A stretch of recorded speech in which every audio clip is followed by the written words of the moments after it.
vamos lá então, né? Iniciando um dos nossos conteúdos, a gente vai abordar aí ou ampliar a perspectiva acerca das emoções e respondendo inicialmente o que são e que tipos, né?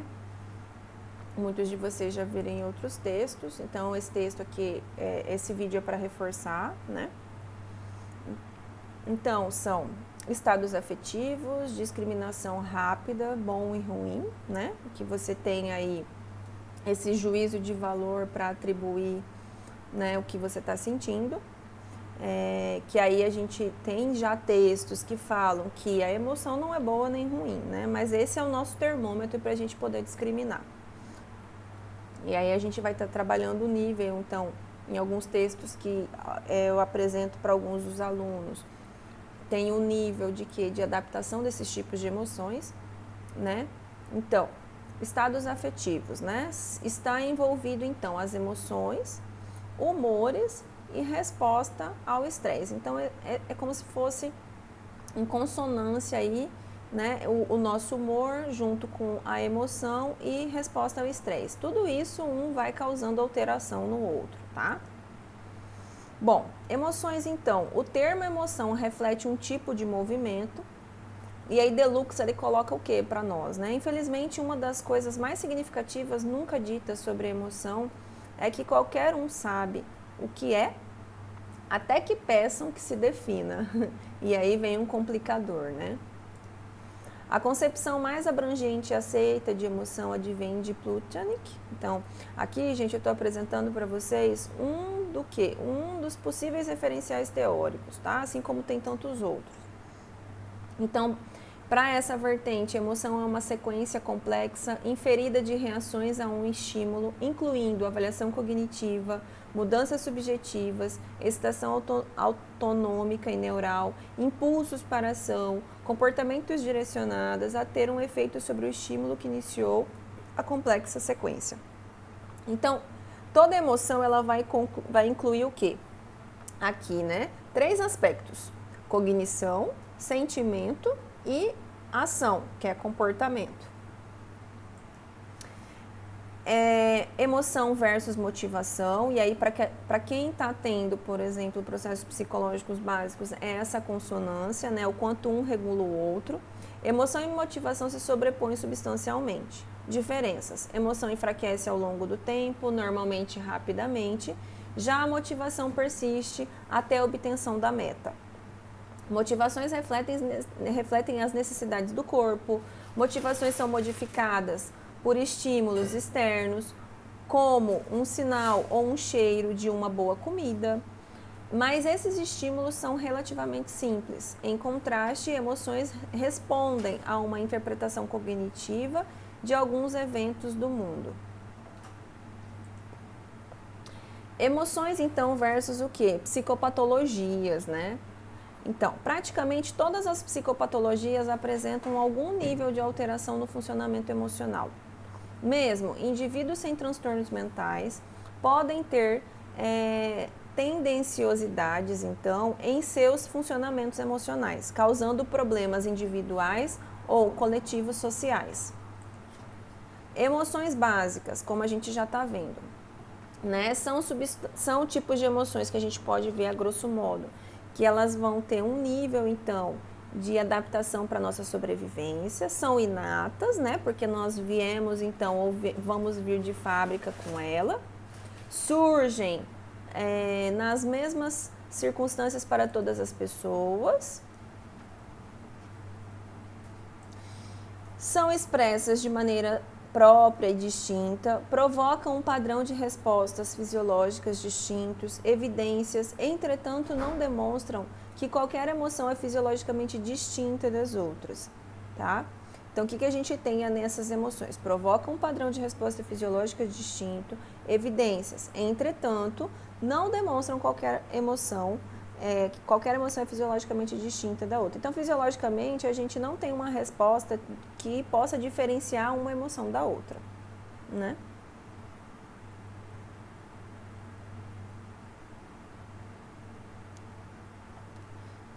Bom, quais são elas, né? Como nós já vimos aí Medo, raiva, tristeza, nojo, que é repugnância, alegria, interesse, né? Desprezo, vergonha. E aqui, mais ou menos, é um quadro aí que ele vai dizer dos tipos de valência, então, de determinados tipos de emoções, tá? Uma valência positiva e uma valência negativa. Bom, aqui tá em inglês, né? Deixa eu ver só passando, gente. As emoções negativas, né? Preparam o indivíduo para lidar de modo eficaz com a ameaça e o dano, instrumentalizando então tanto aí para, são elas. Então, o que a gente vai ver? Algo que rompe com a fronteira do indivíduo, né? Que dá um dano, uma ameaça, raiva, né? Relacionados então, às vezes, alguns tipos de psicopatologias, né? Como o transtorno opositivo desafiador, né? A gente tem TDAH, enfim, alguns níveis aí de, por exemplo, eles colocam aí na literatura como um transtorno compulsivo, né? Medo, transtornos de ansiedade são mais valentes, transtornos relacionados a trauma, o TEPT, por exemplo, e transtornos dissociativos. Repugnância pode estar associada a fobia e toques específicos, né? Ou tipos aí de aversão sexual, e tristeza, depressão, distimia e bipolaridade. Bom, raiva, né? Se sofremos ou esperamos sofrer alguma injúria proposital de um homem, ou se ele de algum modo nos é ofensivo, nutrimos por ele uma aversão, né? E a aversão erige-se então facilmente, daí que ele coloca o ódio, né? Então a raiva, ela precisa de um evento e de um estímulo, né? A percepção de que os planos da pessoa ou o seu bem-estar são restritos ou sofrem interferência das forças externas, crença de que a situação não é o que deveria ser, comportamento emocional, comportamentos para destruir as barreiras, né? E a agressividade. Bom, causação então psicológica, né? Ele coloca aqui como defesa contra tristeza e depressão e baixo interesse. O ódio, então, né? Deixa eu só reduzir um pouquinho aqui, gente. Bom, a emoção de raiva e a conduta de agressão são respostas características à ocorrência de déficits nas habilidades de resolução de problemas. A raiva desempenha papel significativo no desenvolvimento de condutas agressivas, sendo que jovens, por exemplo, com transtorno de conduta ou transtorno opositivo desafiador ou TDAH, tendem a ter limiares mais baixos à raiva. O ódio é uma forma extrema de aversão agressiva que reflete uma forma extrema de medo, que é fobia, tá? Dozier Jr. 2004 quem cita isso. E diversamente do ódio, a raiva pode ser seletiva. Podemos estar irritados com os nossos filhos por algo que eles tenham feito, mas ainda os amamos. O ódio é impensável. A raiva é transitória, capaz de se manter sob controle racional e não possui necessariamente a qualidade de fobia que tem o ódio, né? Então, deixa eu passar aqui. O evento aversivo, né, o afeto negativo, um nível primário, então, de processamento de associações básicas, tendências de agressão, quais são? Respostas motoras, reações fisiológicas, reação de pensamento, já uma tendência de escape e evitação, né? Dentro das tendências, gente, de agressão, a gente tem a raiva, né? E dentro das tendências de escape, a gente tem o medo. Processamento de alta ordem, atribuição de regras, construções protótipicas, então, ou prototípicas, né? Como o medo e o outro, irritação e raiva. Ódio, então, e raiva, né?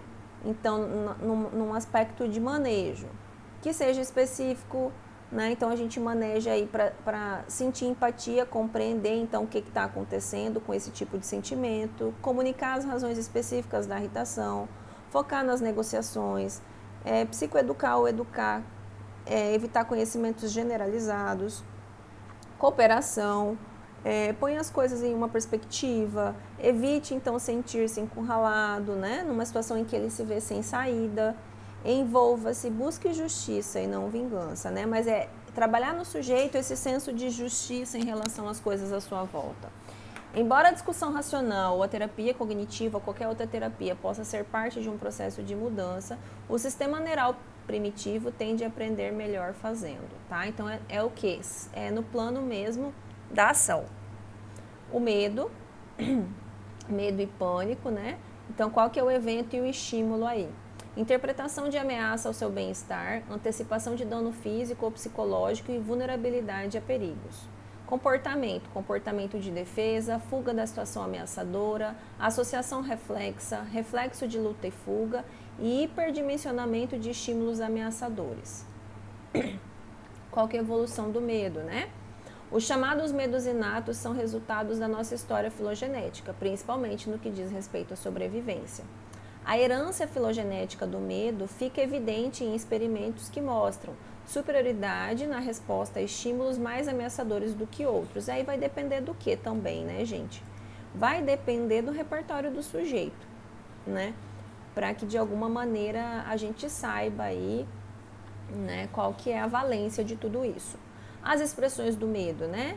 Então, a gente tem aí de 4 a 5, né, expressões, mas é freezing, que é congelar, é fugir, lutar e assustar-se, né? E alguns, de alguma maneira, desmaiam, síncope. O desmaio será uma estratégia específica humana para situações de violência intragrupo. Mas aí também tem outras situações, né? Estudos da expressão facial das emoções, de alguma maneira, do 7º par craniano da mímica facial, no comando involuntário, deixa eu ver o que acontece aqui, né? Então, aqui, ele coloca esses estudos aqui esse estudo facial é a região, então, que a gente é ativada, né? Que é involuntária no medo. Resposta de desmaio em situação de estresse agudo, resposta adaptativa no período paleolítico, então de onde vem essa resposta? Evolução dos circuitos do medo estão relacionados em transtornos conversivos, ataques psicogênicos, cegueira psicogênica, respostas em situações de impossibilidade de escapar da ameaça. Em uma perspectiva, então, neuroevolutiva, síncope, que é o desmaio, eferente ou vasogaval, dor músculo-esquelar, facial e específica podem ser explicadas como desordens na circuitaria do medo, né? Resposta adaptativa ao período, por exemplo, que eles estão colocando o neolítico. Então, desde lá, a gente já traz isso na nossa filogênese. Medo, né? Na questão dos manejos. A emoção do medo é capaz de ter uma eliciação menor através da diminuição da sensibilidade a estímulos eliciadores, através da dessensibilização do limiar. Tá? Então, a gente vai expondo o sujeito para dessensibilizar. Contrariamente a alguns estudos, a diminuição do medo não ocorre por extinção de resposta ao medo. A vulnerabilidade emocional aos estímulos ameaçadores pode ser modificada pela manipulação de processamento seletivo da informação, atenção, interpretação e memória implícita. A percepção de controle sobre os estímulos aversivos, mas principalmente sobre as consequências dos estímulos aversivos, é fundamental. Controle percebido e desejo de controle. Bom, repugnância, né? Então, de alguma maneira aí, nos eventos, né? Objetos ou estímulos, eventos, situações contaminados ou situações contaminadas, deteriorados ou estragados. As contaminações podem ser corporais, interpessoais e morais, tá? Comportamentos de rejeição, que é o comportamento emocional, e causação psicológica, associação reflexa, reflexo de náusea, sistema parasimpático, que aqui é o nível quê? O nível fisiológico também junto com o psicológico. Repugnância e nojo, né? Parece ser uma das emoções mais afetadas por questões de aprendizagem e culturais. Então, não é algo que vem de fábrica aí, porque a gente precisa, então, de uma aprendizagem para isso. Mulheres são mais suscetíveis a repugnâncias que homens. É uma emoção que aparece fundamentalmente após o 2º ano de idade, no treino de toilette, por exemplo. Correlações positivas, moderadoras com sensibilidade de medo. Fobias e animais predadores envolvem medo. Fobias e ratos, aranha, enfim, envolvem nojo. E né? Rato, aranha, cobra. Mas rato, por exemplo, a gente tem nojo. Que está vinculado a quê? A sinônimo de saúde, né? Então, tipo, de algo que não é, que é sujo, né? Nível primitivo do nojo envolve sistema alimentar. Nesse nível, 4 tipos adicionais de aliciadores: higiene pobre, odor do corpo, sexo inapropriado, por exemplo, com animais, alterações corporais, corpos amputados, por exemplo, ou contato com a morte de cadáveres. Bom, a repugnância é a emoção da civilização, da socialização, afirmando nossa natureza única, que repugna, e é como a rejeição da nossa natureza animal. Então, é algo que é um construto cultural mesmo, né? Nós temos aí o que é nosso de humano, mas a gente tem uma certa repugnância. Por quê? Porque tem também um construto de um homem civilizado que foge aí daquele homem animal, né? Aquele bárbaro lá. Ou, enfim, se a gente fosse pegar quando os europeus vieram para cá juntamente com os índios. Então, quanto de estranheza não surgiu de ambos os lados, né? Repugna, então, o interpessoal, sociomoral, cultural. Repugnância, né? Continuando ainda, então, as técnicas dessensibilização, enfim, exposição extensiva e ressignificação dessas repugnâncias sociais. A tristeza, evento, estímulo. Experiências de separação, perda ou fracasso, pode ocorrer mesmo em circunstâncias fora do nosso controle volitivo, né, da nossa vontade, como guerra, pobreza. Comportamento emocional, procura ajuda, busca reparação, imobilidade quando há esperança de mudança e processamento cognitivo tendencioso. Bom, vamos lá. A gente vai falar um pouquinho sobre a teoria do apego aqui, né, que é um link que eles fazem aqui com esse olhar. Então, essa teoria do apego seria: descreve a dinâmica a longo prazo de um relacionamento entre humanos, né?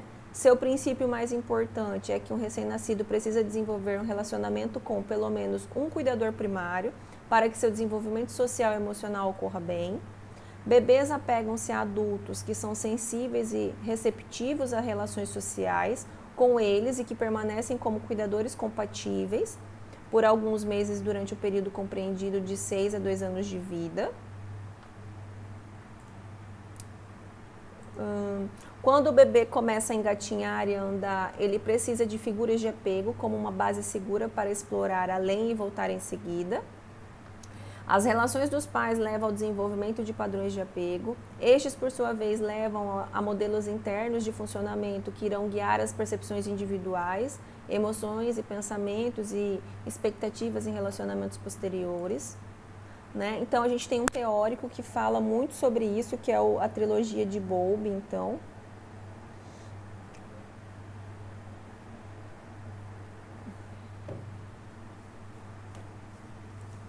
Pesquisas feitas pela psicóloga em desenvolvimento Mary Swartz, daí quem assistiu as minhas aulas e tudo, né? A gente já tocou sobre isso em alguns outros momentos, reforçam os conceitos da teoria do apego que introduziram um conceito de base segura e permitiram então desenvolver a teoria de um número de padrões de apego em recém-nascidos, posteriormente em 80, estendidos para adultos, né? Suas pesquisas foram empíricas utilizando o protocolo de situação estranha. Então, ela listou o quê? Apego seguro, inseguro, inseguro ambivalente e posteriormente desorganizado. Bom, apego seguro. Vamos lá. Usa o cuidador como uma base segura para exploração, a criança, no caso. Protesta contra a partida do cuidador e busca proximidade. Então, a criança faz isso. Pode ser confortada por estranhos, mas prefere claramente o cuidador. O cuidador, ele reage de forma apropriada, rápida e consistente com as necessidades. Ele conseguiu formar com sucesso um vínculo paternal e seguro com a criança. Bom, já num apego ansioso, né? A criança é pegajosa, incapaz de lidar com a ausência do cuidador, procura garantias constantemente. E já o cuidador, excessivamente protetor da criança, permitindo a tomada de riscos que levam a passos rumos à independência ou autonomia, né, gente?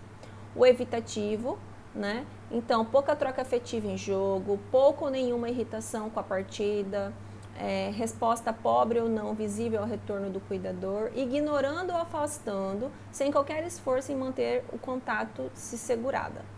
Né? Trata o estranho semelhantemente ao cuidador e a criança sente que não há apego. Portanto, a criança é rebelde, tem baixa autoestima e autoimagem. Bom, aqui é o que traz a literatura quando o Weiner, né, que é quem produz esse material, ele escreve. Cuidador, pequena ou nenhuma resposta à irritação da criança, né, desencoraja o choro e encoraja a independência. Não chora, tudo bem, né, continua. O apego ambivalente e resistente, então, né, a criança é incapaz de usar o cuidador como uma base segura, busca proximidade antes que a separação ocorra, irrita-se com a separação, com a ambivalência, raiva, relutância e aconchegar-se ao cuidador, preocupa-se com a disponibilidade do cuidador, buscando contato, mas resistindo furiosamente quando é alcançado. O cuidador, inconsistente entre respostas apropriadas e negligentes, geralmente irá reagir apenas depois de um aumento do comportamento de apego ao recém-nascido, um aumento muito alto. A criança ela precisa, de alguma maneira, ter respostas muito altas, fazer muita birra para que ela consiga ser atendida. E a criança vai aprendendo isso no repertório dela, né, gente? E não só também as crianças, mas também adultos. A gente leva isso na vida, né? Estereótipos, como se sentisse frio, aqui o apego desorganizado, tá? Estereótipos, como se sentisse frio ou balançasse ao retorno. Falta de estratégia de apego coerente demonstrada por comportamentos contraditórios e desorientados, como se aproximasse com o rosto virando, né? Então, a criança, ela não tem estratégia de apego mesmo, né? É bem contraditório e isso é passado para ela. Ela não sabe se ela está, de alguma maneira, desenvolvendo esse comportamento ou não. Comportamento assustado do cuidador ou assustador, intrusão, afastamento. Então, ele, né, mantém um distanciamento, negatividade, confusão de papéis, erros de comunicação afetiva e maus tratos. Ou a gente poderia falar assim, né, uma comunicação disfuncional, né? Frequentemente associadas a mais uma forma de abuso contra a criança, né? Bom, deixa eu ver aqui.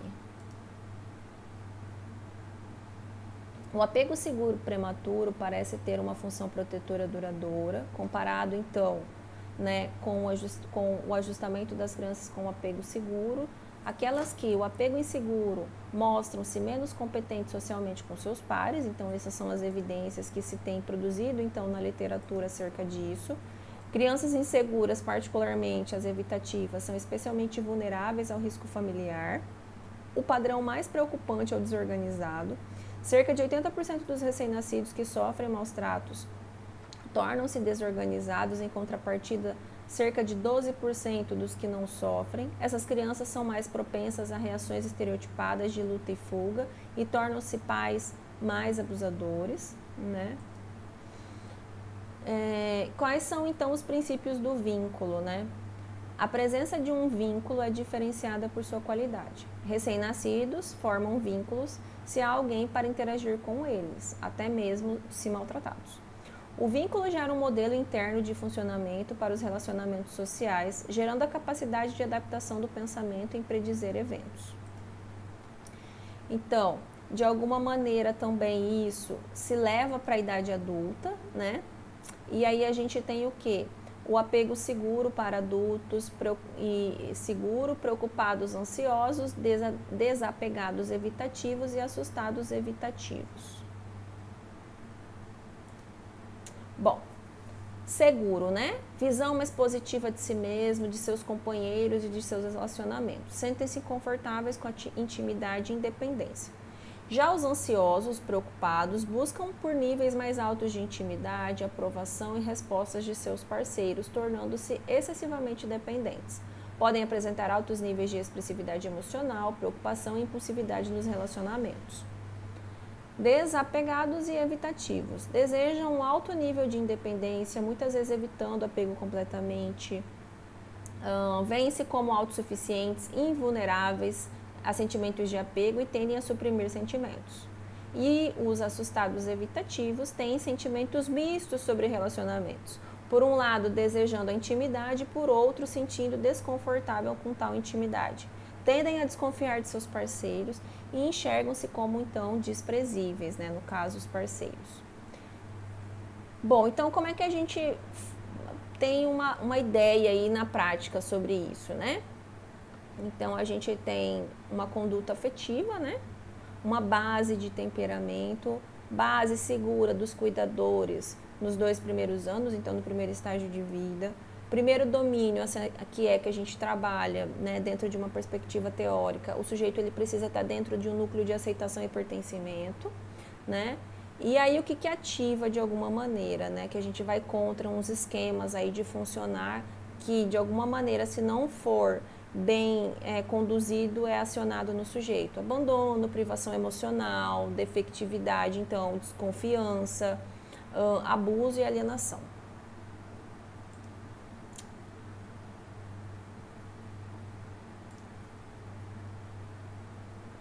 Bom, um pouquinho então sobre desregulação, né?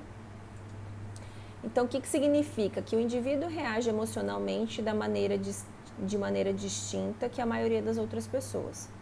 As reações são mais intensas do que o usual para situações que tomam um período de tempo mais longo e que a média das demais pessoas passa a se recuperar em volta de um funcionamento anterior, tá? Causas, então, a gente tem uma causa em termos biológicos, maior sensibilidade emocional, né? Então, segundo a DBT, aí a gente tem ambientes invalidantes nos quais foi aprendido que suas emoções são erradas, né? Inapropriadas ou em desacordo. E aí, né, a gente tem necessidades emocionais básicas não supridas adequadamente, né, ao longo do desenvolvimento, trazendo estratégias de coping desadaptativas para lidar com as emoções negativas, né?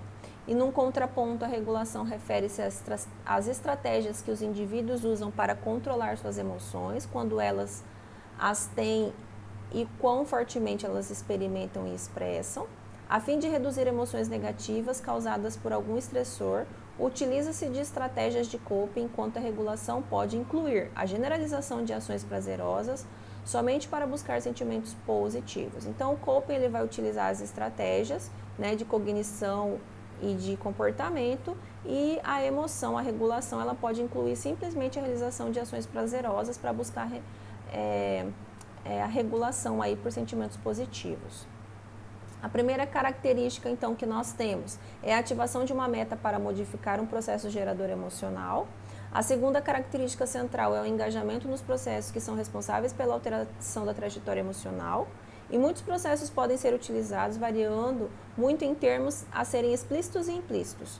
E o terceiro processo de regulação é o impacto da dinâmica da emoção. E aí, de alguma maneira, né, a gente tem aí os primeiros estudos, como eu já dei em algumas aulas, né, do histórico aí sobre regulação, que a gente tem os estudos aí dos mecanismos de defesa de Freud, né, que ele enfatiza negação, repressão, fantasia, formação reativa, projeção, intelectualização, deslocamento e supressão e sublimação, né?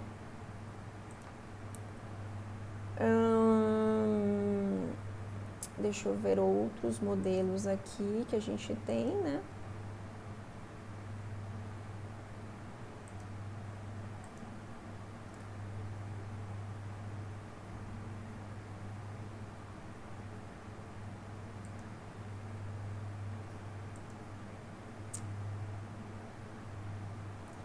Bom, quais são as estratégias que a gente acaba utilizando, né? Uma modificação situacional, implementação atencional, né? Mudanças cognitivas, né? Reavaliação cognitiva e modulação da resposta, que é a supressão emocional que a gente utiliza também. Quais são os aspectos cognitivos? Escolhas intertemporais, agora ou depois, diretamente vinculadas à regulação da cognição e da emoção. Então, já tem, por exemplo, o Gross, então, ele defende que o processo de regulação ocorre durante vários momentos de processos de tomadas de decisão. Estratégias de regulação no contexto de decisões interpessoais têm as seguintes possibilidades: intervir antes da escolha, pré-compromissos, regular nossos processos de avaliação intercambiando com atenção e reavaliação e suprimir impulsos através de autocontrole, né? Também tem a questão da gratificação, né? O atraso na questão da gratificação, né? A taxa de desconforto do tempo tende a crescer conforme o avanço da idade do indivíduo, adolescente e adulto. É gerado consistentemente com a evolução do autocontrole durante o desenvolvimento, tá?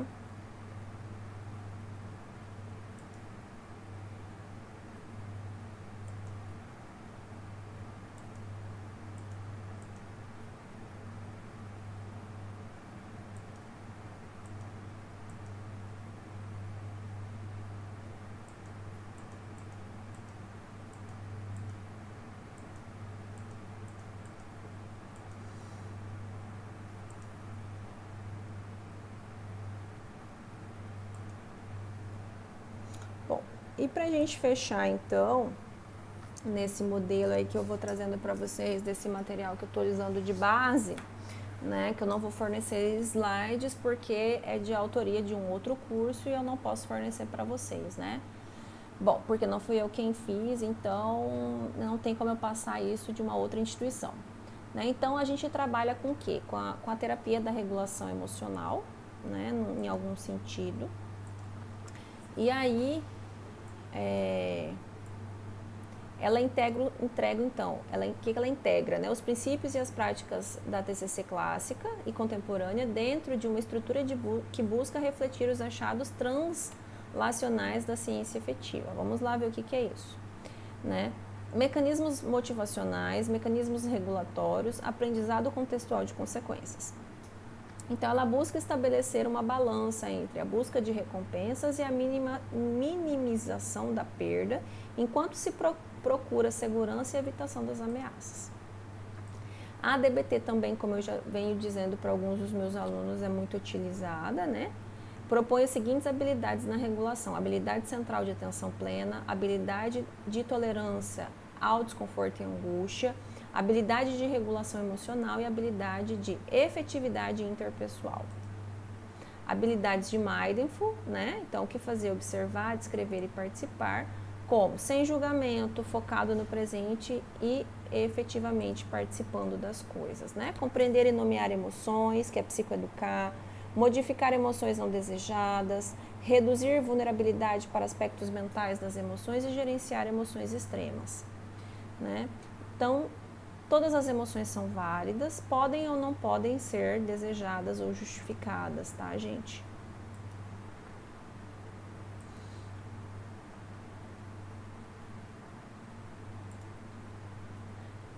Bom, então é isso, tá, gente? Para vocês terem uma pinceladinha aí, retomando, para alguns é uma novidade, para outros a gente está dando continuidade a algumas coisas, né? E eu vejo vocês então na nossa próxima aula. Beijos, obrigada, até!